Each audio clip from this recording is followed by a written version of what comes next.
So for these Jack Daniels barrel top guitars, I've been working with a lot of reclaimed lumber. So I purchased a lot of reclaimed lumber from that lumber place in Nashville, and now that I'm up in Chicago, I've been trying to find other places to get reclaimed barnyard lumber. And I bought enough when I was in Nashville, lucky enough to make about 20 guitars. And now that I'm hitting that mark, I gotta find some new suppliers. I wanted to show you some of the tricks that I've learned in working with reclaimed lumber. It's a little bit trickier than what you would think. They go through the lumber and pull out any of the nails or staples or whatever that's left as they pull it down. So I know the lumber is clean. If you guys are getting stuff that you don't know if it is, get a wand and see if you got any metal before you break any blades or shoot something out at you. So I'll take you into some commentary as I'm wearing my GoPro and working on a bunch of lumber here. The first thing I'm going to do with the lumber is size it up and see where a top will fit and where a top won't fit. What are the pieces of wood that are loose and going to cause me some problems? Where am I going to find the nicest looking pieces on this wood? What is going to give me the best yield? A lot of times these boards are warped, and so as I start cutting this and sizing it up, I'm going to make sure that I'm not going to have too bad of a warp piece, and then I'll get a usable top and back. So I want to make sure I've got the most yield out of this stuff. It isn't that cheap. It's been processed and cleaned, and so if I can use the top and the back, I've got a much higher yield than if I just use one piece. So I'll sort of flip through the board, see what's loose, see what needs a little bit of more love and care. And then one of the tricks I'll do is as I cut this stuff up, I'll fill those knots with some glue and keep them clean. Once I get this all laid out, I'll start cutting this to size. And then once I've got it cut to size, I can start to see what does this look like. And so these are some boards I cut earlier that had a lot of bow in them, and it's not a clean yield. So as I get ready to flop this on the bandsaw, I'll make sure that the side that's bowed, I'm going to cut off. So we'll double check as I'm cutting. How does this look? How does this fit? How much of a curve do I have? And that top part has a curve, so I'm going to cut that curve off. So I'm working with a 3/4 blade, and I'll start to adjust this to size it up. And I want to slice right through the center and try and get an equal size board. So we'll just go slow. This video is sped up, but I'll just process this slowly, get a push stick, push it through, sort of see how that looks, and then get the other piece. What I'm going to do is cut two pieces, a top and a bottom, and then match it up. That spark was actually hitting something which I didn't catch, but now I've got a matched back from each side of the wood. So I'll then go take this back to my joiner and get a clean edge on it.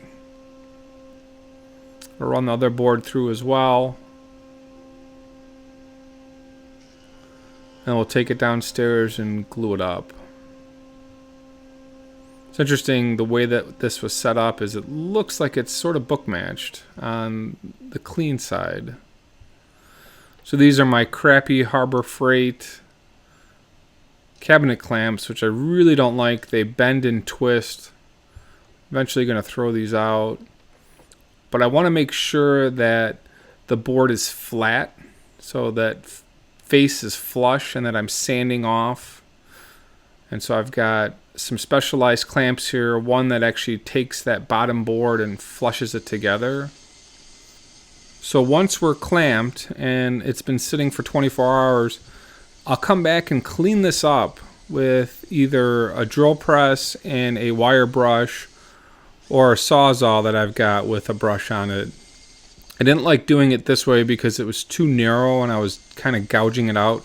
This board is significantly dirty. It was towards the bottom of the barn, and as it rained, it picked up a lot of dust and dirt and mud. And so I really want to clean this out and make it usable.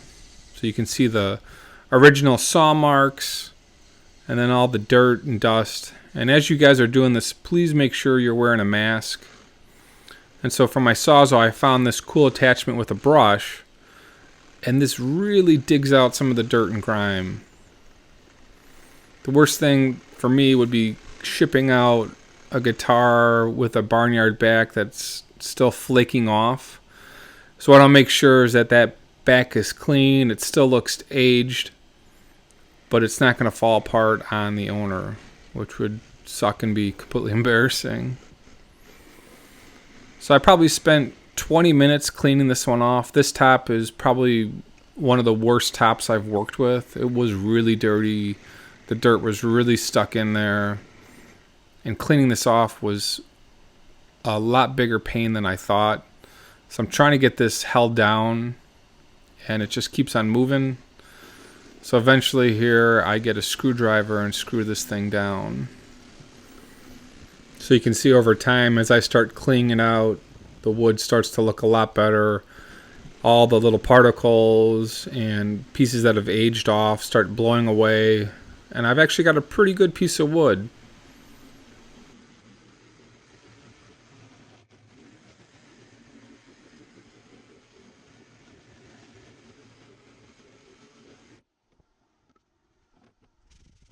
Once I use the brush and get it all clean, I'll come back with a hand sander, and this is 120 grit, and I'll just really sand it off and go back and forth and get this piece of wood clean.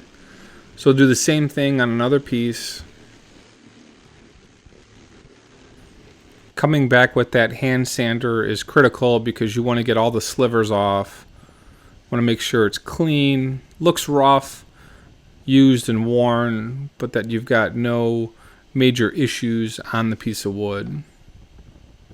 So like I said, I use some glue and I fill in the back of all the knots, and here the glue is sort of poking through a little bit, and so as I glued it, that knot now is solid. You can see the glue.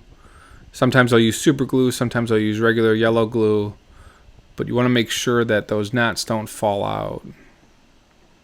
So these are two pieces that are looking pretty good, all cleaned up, ready to go. We'll then take these over to my drum sander. This is my WoodTech 25-inch dual drum sander, and I'm only using one of the sanding sleeves, the first one, and I've got 120 grit on here. We'll pass this through about 8 or 9 times, make sure it's nice and level, brush off some of the extra sawdust. And then these are my 4 tops that I just processed. They're looking pretty good, ready to be glued up onto my white oak core. So thanks for watching, guys. We will see you in the next video.